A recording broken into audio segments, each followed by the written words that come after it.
Bismillahirrahmanirrahim. Assalamualaikum warahmatullahi wabarakatuh. Izin memperkenalkan diri, nama saya Caca Tanisa dengan NIM 2250191194 dari kelas E, angkatan 2022. Tujuan saya di sini akan menyampaikan tentang bab 5, yaitu pelayanan kefarmasian, yaitu untuk memenuhi tugas sebelum praktikum dari farmasi terpadu. Saya akan melanjutkan ke pengolahan sediaan farmasi. Saya akan menjelaskan terlebih dahulu apa sih pelayanan kefarmasian. Pelayanan kefarmasian adalah suatu pelayanan langsung dan bertanggung jawab kepada pasien yang berkaitan dengan sediaan farmasi dengan maksud mencapai hasil yang pasti untuk meningkatkan mutu kehidupan pasien. Standar pelayanan kefarmasian di fasilitas pelayanan kefarmasian yaitu meliputi apotek, klinik, puskesmas, dan rumah sakit. Yang meliputi pertama yaitu pengolahan sediaan farmasi dan bahan medis habis pakai, kedua pelayanan farmasi klinik. Nah, selanjutnya saya akan menjelaskan pengolahan sediaan farmasi, alat kesehatan, dan bahan medis habis pakai di fasilitas pelayanan kefarmasian, yaitu yang meliputi pertama apotek. Di apotek itu pengolahan sediaan farmasi, alat kesehatan, dan bahan medis habis pakai di apotek itu meliputi 1. Perencanaan, 2. Pengadaan, 3. Penerimaan, 4. Penyimpanan, 5. Pemusnahan, 6. Pengendalian, dan 7. Pencatatan dan pelaporan. Untuk di puskesmas, yaitu sama seperti di apotek, cuman di puskesmas itu adanya permintaan, penerimaan, penyimpanan, pendistribusian, pengendalian, pencatatan, dan pelaporan, serta ada pemantauan dan evaluasi.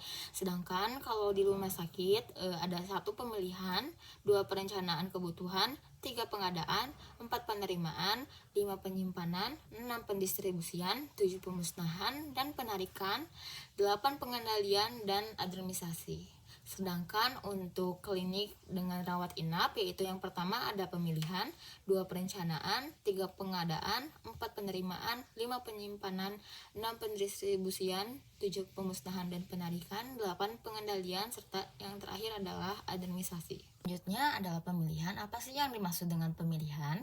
Pemilihan adalah kegiatan untuk menetapkan jenis sediaan dari farmasi, alat kesehatan, dan bahan medis habis pakai sesuai dengan kebutuhan.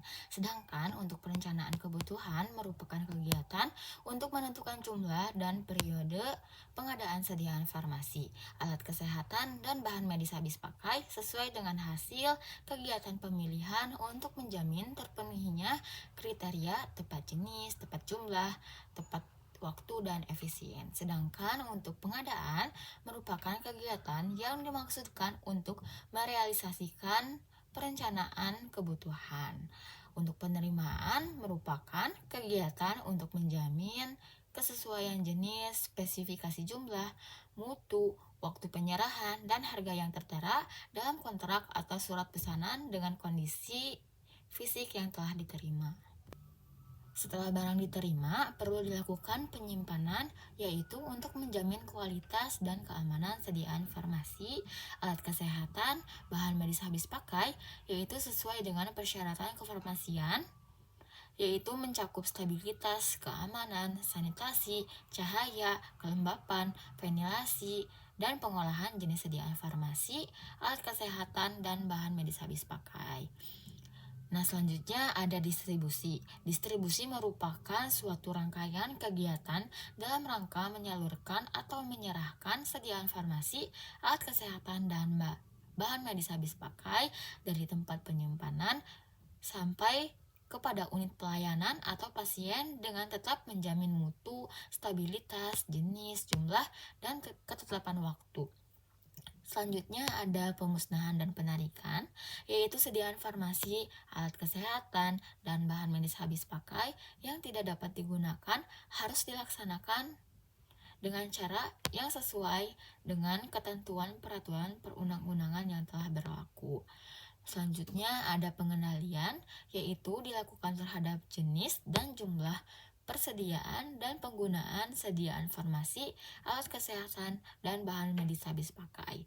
Selanjutnya ada administrasi, yaitu harus dilakukan dengan secara tertib, dan berkesinambungan untuk memudahkan penelusuran kegiatan yang sudah berlaku. Administrasi meliputi pencatatan dan pelaporan, administrasi keuangan, dan administrasi penghapusan. Yaitu pelayanan farmasi klinik di fasilitas pelayanan kefarmasian meliputi apotek, puskesmas, rumah sakit, dan klinik rawat inap. Untuk di apotek meliputi pengkajian resep, yaitu dilakukan untuk menganalisa adanya masalah terkait obat. Bila di mana ditemukan masalah terkait obat harus dikonsultasikan kepada dokter penulis resep. Selanjutnya yaitu ada dispensing, ada juga pelayanan informasi obat, terus adanya konseling, adanya pelayanan kefarmasian di rumah atau home pharmacy care, terus adanya pemantauan terapi obat atau PTO, dan monitoring efek samping obat atau MESO. Selanjutnya untuk pelayanan farmasi klinis di puskesmas meliputi pengkajian resep, penyerahan obat, dan pemberian informasi obat. Terus ada juga pelayanan informasi obat atau PO, ada juga konseling, ada ronde atau visit pasien khusus puskesmas atau rawat inap, ada pemantauan dan pelaporan efek samping obat, serta ada pemantauan terapi obat. Selain itu juga ada evaluasi penggunaan obat. Untuk pelayanan farmasi klinis di rumah sakit meliputi pengkajian dan pelayanan resep, penelusuran riwayat penggunaan obat, rekonsiliasi obat, pelayanan informasi obat atau PIO, adanya konseling, adanya visit, adanya pemantauan terapi obat atau PTO, adanya monitoring efek samping obat, adanya evaluasi penggunaan obat atau EPO, ada dispensing sediaan steril, dan pemantauan kadar obat dalam darah atau PKOD. Selanjutnya ada pelayanan farmasi klinis di klinik dengan rawat inap, yaitu meliputi 1. Pengkajian dan pelayanan resep, 2. Pelayanan informasi obat, 3. Konseling, 4. Pemantauan terapi obat, 5. Monitoring efek samping atau MESO, terus adanya evaluasi penggunaan obat, dan pelayanan kefarmasian di rumah atau home pharmacy care. Selanjutnya, karena tadi saya sudah menjelaskan apa sih pengkajian resep, saya di sini akan menjelaskan tentang penelusuran riwayat penggunaan obat, yaitu merupakan proses untuk mendapatkan informasi mengenai seluruh obat atau sediaan farmasi lain yang pernah dan sedang digunakan, riwayat pengobatan, dan diperoleh dari wawancara atau data, rekam medik, atau pencatatan penggunaan obat pasien.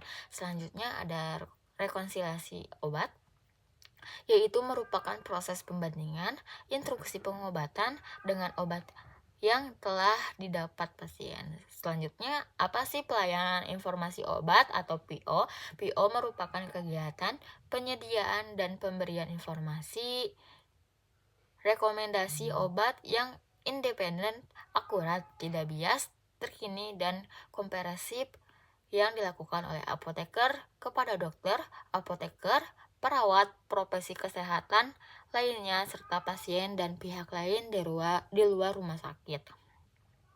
Selanjutnya ada konseling obat. Konseling obat itu merupakan suatu aktivitas pemberian nasihat atau saran terkait terapi obat dari apoteker atau konselor kepada pasien atau keluarganya. Selanjutnya ada PTO atau pemantauan terapi obat. Nah, PTO ini merupakan suatu proses yang mencakup kegiatan untuk memastikan terapi obat yang aman, efektif, dan rasional bagi pasien. Selanjutnya ada MESO atau monitoring efek samping obat. MESO merupakan kegiatan pemantauan setiap respon terhadap obat yang tidak dikehendaki yang terjadi pada dosis lazim yang digunakan pada manusia untuk tujuan profilaksis, diagnosa, dan terapi. Selanjutnya ada evaluasi penggunaan obat atau EPO, merupakan program evaluasi penggunaan obat yang terstruktur dan berkesinambungan secara kualitatif dan kuantitatif.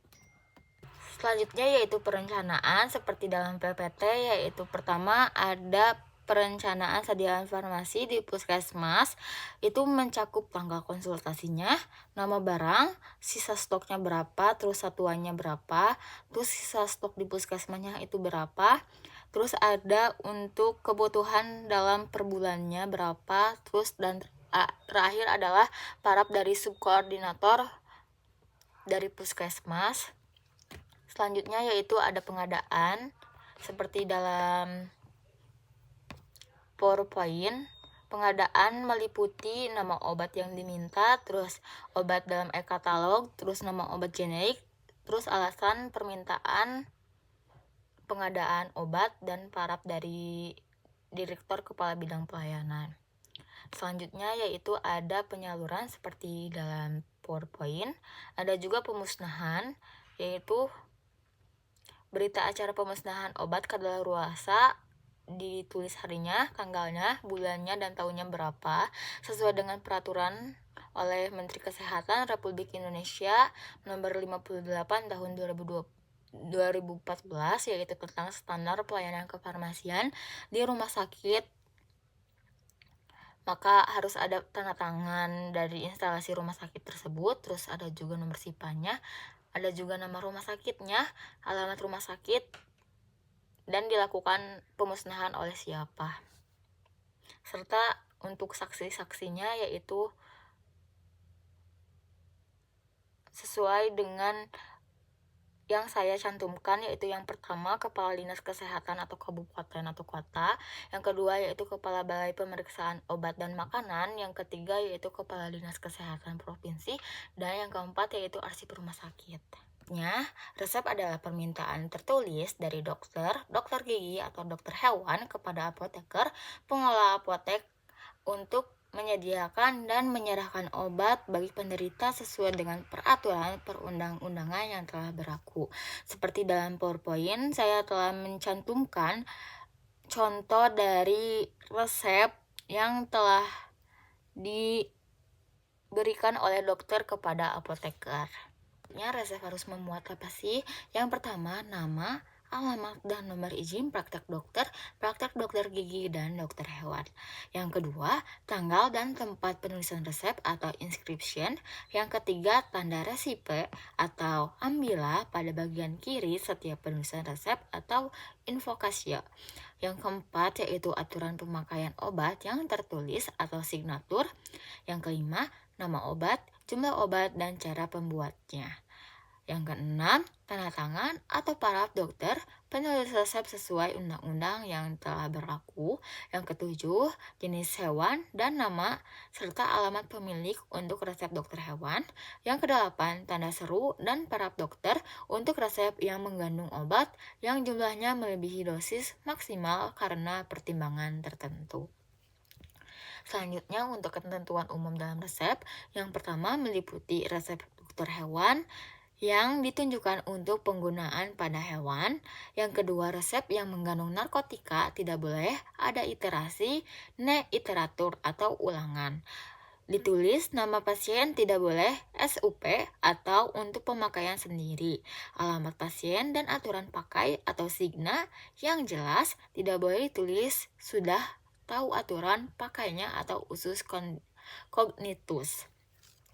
Yang ketiga yaitu pada penderita yang segera memerlukan obatnya, dokter menulis bagian kanan atau resep statin, urgen, PIM atau Praesilum in mora, yaitu berbahaya bila ditunda. Selanjutnya, jika dokter tidak ingin resepnya yang mengandung obat keras tanpa pengetahuan diulang, dokter akan menulis tanda iteratur atau tidak boleh diulang. Selanjutnya, jika dokter menghendaki diulang, maka dalam resep tertulis iter 1 kali, artinya resep tersebut dapat diulang 1 kali. Maka pasien akan memperoleh obat sebanyak 2 kali resep. Yaitu pengkajian resep. Pada alur pelayanan resep yang harus dilakukan adalah melakukan kajian atau telaah resep. Dengan tujuan untuk mencegah terjadinya medicator error, kegiatan pengkajian resep ini meliputi kesesuaian, administrasi, kesesuaian farmaseutik, dan pertimbangan klinis. Kajian administrasi meliputi yang pertama, nama pasien, umur, jenis kelamin, dan berat badan. Yang kedua, nama dokter, nomor surat izin praktek atau SIP, alamat, nomor telepon, dan paraf. Nomor 3 yaitu tanggal penulisan resep. Kajian kesesuaian farmasetik meliputi yang pertama, bentuk dan kekuatan sediaan. Yang kedua, stabilitas. Yang ketiga, kompatibilitas atau ketercampuran obat. Pertimbangan klinis yaitu meliputi yang pertama, ketetapan indikasi dan dosis obat. Yang kedua, aturan atau cara dan lama penggunaan obat. Yang ketiga, duplikasi atau polifarmasi.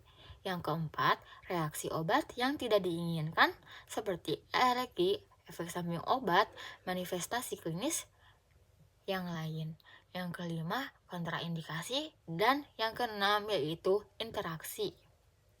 Adalah administratif, yaitu seperti dalam PowerPoint saya cantumkan. Dan untuk di sini tidak ada pada resep, maka dicantumin di kolom tidak ada seperti jenis kelamin, berat badan, terus aturan pakai obat, tanda tangan, atau paraf dokter, maka ditulis di kolom tidak ada pada resep. Cara mengatasi untuk berat badan pasien yang tidak ada dapat ditanyakan langsung kepada pasien atau keluarga pasien. Dan untuk para dokter perlu diingatkan kembali kepada dokter yang bersangkutan. Selanjutnya ada farmasetik, yaitu kesesuaian farmasetik, yaitu seperti bentuk sediaan, stabilitas obat, inkompatibilitas, cara pemberian, jumlah dan aturan pakai. Apabila sesuai maka di pengatasan ditulis sesuai. Selanjutnya yaitu untuk dosis. Seperti dalam PowerPoint saya telah cantumkan, yaitu klinis. Untuk pertimbangan klinis yaitu meliputi yang pertama indikasi, yang kedua kontraindikasi, yang ketiga interaksi, yang keempat duplikasi atau polifarmasi, yang kelima alergi, yang keenam efek samping, yang ketujuh reaksi obat yang merugikan. Apabila tidak ada maka bisa di strip semuanya. Yaitu DPRS atau Analysis Drug Related Problems. Masalah terkait obat atau Drug Related Problems atau DPRS adalah kejadian yang tidak diinginkan pasien terkait terapi obat dan secara nyata maupun potensial yang berpengaruh pada outcome yang diinginkan pasien. Suatu kejadian dapat disebut DPRS apabila terdapat dua kondisi, yaitu yang pertama, adanya kejadian yang tidak diinginkan yang dialami oleh pasien. Kejadian ini dapat berupa keluhan medis, gejala, diagnosa, penyakit ketidakmampuan atau disability yang merupakan efek dari kondisi psikologis, fisiologis, sosiokultur, atau ekonomi. Yang kedua, adanya hubungan antara kejadian tersebut dengan terapi obat. Selanjutnya yaitu klasifikasi masalah dalam Drug Relation Problems berdasarkan dalam PCNE 2006, yaitu efek samping. Misalnya pasien menderita suatu efek racun obat yang merugikan, maka masalahnya yaitu efek samping diderita atau non-alergi, terus efek samping yang diderita, alergi atau efek toksik yang diderita. Terus ada juga masalah pilihan obat. Apabila pasien mendapat atau akan mendapatkan kesalahan pada penggunaan obat untuk penyakitnya, maka untuk masalahnya apabila obat tidak tepat, terus sediaan obat yang tidak tepat, adanya duplikasi tidak tepat, adanya kontraindikasi obat, adanya tidak ada indikasi yang jelas pada penggunaan obat, serta adanya tidak ada obat yang diresepkan tetapi indikasi yang jelas. Terus untuk masalah dosis, pasien dapat lebih atau kurang dari jumlah obat yang telah dibutuhkan. Maka untuk masalahnya Bisa juga dosis obat terlalu rendah atau pemberian dosis tidak mencukupi, adanya dosis obat terlalu tinggi atau pemberian dosis berlebihan, adanya lama pengobatan terlalu pendek, terus adanya juga lama pengobatan terlalu lama. Selanjutnya yaitu masalah penggunaan obat, yaitu apabila kesalahan atau tidak adanya obat yang diambil atau diberikan. Masalahnya obat tidak diambil atau diberikan sama sekali. Terus masalahnya juga ada kesalahan pengambilan atau administrasi obat. Selanjutnya yaitu interaksi, apabila adanya manifestasi atau potensial interaksi obat atau obat makanan. Potensi masalahnya yaitu yang pertama adanya potensi interaksi, adanya manifestasi interaksi juga. Selanjutnya untuk yang lainnya seperti masalah yaitu pasien tidak puas dengan terapi meskipun mendapat obat yang tepat, adanya ketidakcukupan pengetahuan kesehatan dan penyakit, adanya keluhan yang tidak jelas yang diperlukan klarifikasi lebih lanjut serta adanya kegagalan terapi yaitu alasan yang tidak diketahuinya yaitu kesesuaian indikasi dengan terapi. Ada beberapa hal yang menyebabkan ketidaksesuaian antara obat dan indikasi yaitu antara lain yang pertama obat tidak tepat, yang kedua sediaan obat yang tidak tepat, yang ketiga duplikasi tidak tepat pada kelompok terapi obat atau bahan aktif. Selanjutnya ada kontraindikasi obat, tidak ada indikasi yang jelas pada penggunaan obat, tidak ada obat yang diresepkan tetapi indikasi yang jelas sesuai dengan kesesuaian obat. Terus ada juga beberapa hal yang menyebabkan permasalahan pada dosis obat, yaitu antara lain yang pertama dosis obat terlalu rendah atau pemberian obat tidak mencukupi, yang kedua dosis obat terlalu tinggi atau pemberian dosis berlebihan, yang ketiga lamanya pengobatan terlalu pendek, terus yang keempat yaitu lama pengobatan terlalu lama.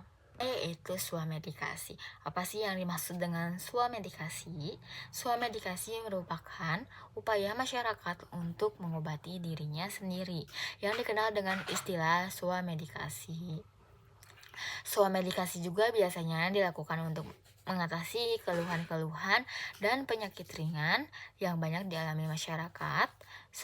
Swamedikasi juga menjadi alternatif yang diambil masyarakat untuk meningkatkan keterjangkauan pengobatan pada pelaksanaannya.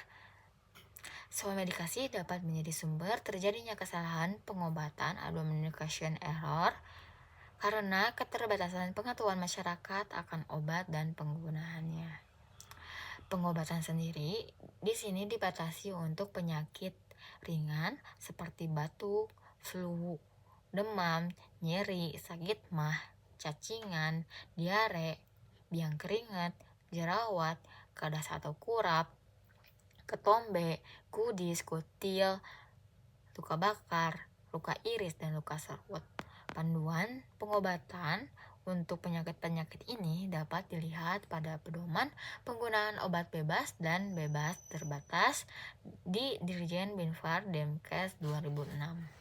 Selanjutnya yaitu tahap swamedikasi. Yang pertama yaitu melakukan komunikasi awal dengan memberikan salam, memperkenalkan diri, menawarkan bantuan, dan meminta izin menggali informasi pada pasien. Selanjutnya yang kedua yaitu melakukan asesmen pada pasien. Melakukan asesmen diri pasien yaitu menanyakan identitas pasien seperti nama, umur, berat badan, terus menanyakan penyakit pasien, terus menanyakan juga riwayat obat yang telah dimakan atau diminumnya. Terus yang ketiga yaitu menetapkan dan memberikan solusi kebutuhan terapi obat pada pasien, yaitu penetapan masalah dilihat berdasarkan gejala yang dialami atau dikeluhkan pada pasien. Setelah itu pemberian solusi atau kebutuhan pada pasien yang meliputi pemilihan terapi yang tepat bagi pasien pada kasus swamedikasi. Selanjutnya yaitu pemberian informasi obat, yaitu hal-hal yang perlu diinformasikan meliputi nama obat, terus indikasinya, dosis dan cara penggunaan, terus jangka waktu pemakaian, cara penyimpanan, tanggal batas guna, efek samping, dan cara mengatasinya jika ada, terus makan dan minuman, aktivitas yang harus dihindari, dan kepatuhan pada pasien. Selanjutnya yaitu penyakit degeneratif. Apa sih penyakit degeneratif? Penyakit degeneratif adalah kondisi kronis akibat kerusakan bertahap pada sel, jaringan, dan organ tubuh yang progresif dan seringkali tidak dapat disembuhkan. Umumnya dialami seiring penuaan, namun juga bisa dipengaruhi oleh gaya hidup yang tidak sehat. Contohnya seperti penyakit degeneratif yaitu meliputi diabetes, hipertensi, penyakit jantung, osteoartritis, Alzheimer, gagal ginjal, dan Parkinson. Selanjutnya yaitu pemantauan terapi obat.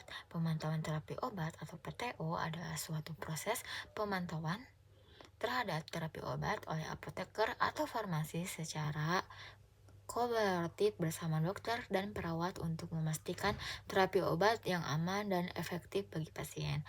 Pemantauan terapi obat PTO adalah suatu proses yang mencakup kegiatan untuk memastikan terapi obat yang aman, efektif, dan rasional bagi pasien. Kegiatan tersebut mencakup pengkajian, pilihan obat, dosis, cara pemberian obat, respon terapi, reaksi obat yang tidak dikehendaki, serta rekomendasi atau alternatif terapi. PTO harus dilakukan secara berkesinambungan dan dievaluasi secara teratur pada periode tertentu agar keberhasilan atau kegagalan terapi dapat diketahui. Yaitu metode pelaksanaan PTO. Ada subjektif yaitu gejala yang dikeluhkan oleh pasien seperti pusing dan mual. Ada objektif yaitu gejala yang terukur dan oleh tenaga kesehatan yaitu seperti tekanan darah dan suhu tubuh. Ada asesmen yaitu berdasarkan data subjektif dan objektif yang dilakukan analisis terkait obat. Ada juga plans yaitu penyusunan rencana yang dapat menyelesaikan masalah. Selanjutnya yaitu identifikasi masalah terkait obat, meliputi ada indikasi tetapi tidak diterapi, ada pemberian obat tanpa indikasi, pemilihan obat yang tidak tepat, dosis terlalu tinggi, dosis terlalu rendah, terus ada reaksi obat yang tidak dikehendaki, serta adanya interaksi obat. Selanjutnya yaitu prosedur pelaksanaan PTO. Yang pertama dapat data pasien dan kelompokkan data. Selanjutnya yaitu tentukan dan nilai setiap masalah, terus evaluasi, kelompok data subjektif dan objektif untuk menentukan masalah. Terus selanjutnya yaitu menentukan prioritas masalah, yaitu membuat prioritas masalah dan menentukan masalah yang sudah terjadi, yang aktual dan yang belum terjadi, yang potensial.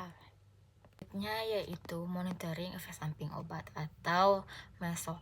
MESO ini merupakan kegiatan pemantauan setiap respon terhadap obat yang merugikan atau tidak diharapkan yang terjadi pada dosis normal yang digunakan pada manusia untuk tujuan profilaksis, diagnosis, dan terapi atau memodifikasi fungsi fisiologis.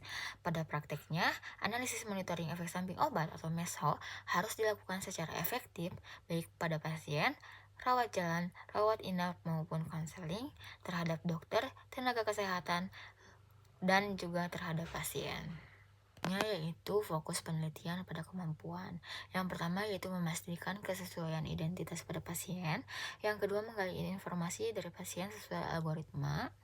Yang ketiga mengidentifikasi ada atau tidaknya efek samping berdasarkan algoritma. Yang keempat menetapkan tindakan atau koreksi dan pencegahan terjadinya efek samping.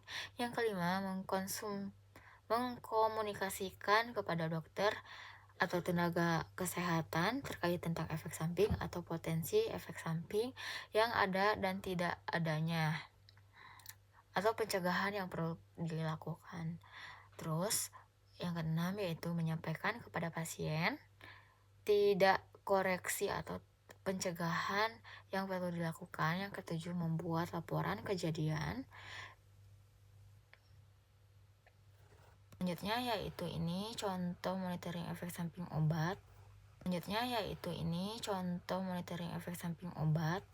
Terima kasih, mungkin sekian yang bisa saya sampaikan. Kurang lebihnya mohon dimaafkan apabila kata-kata yang kurang berkenan atau menyinggung. Wabillahi taufiq wal hidayah. Wassalamualaikum warahmatullahi wabarakatuh.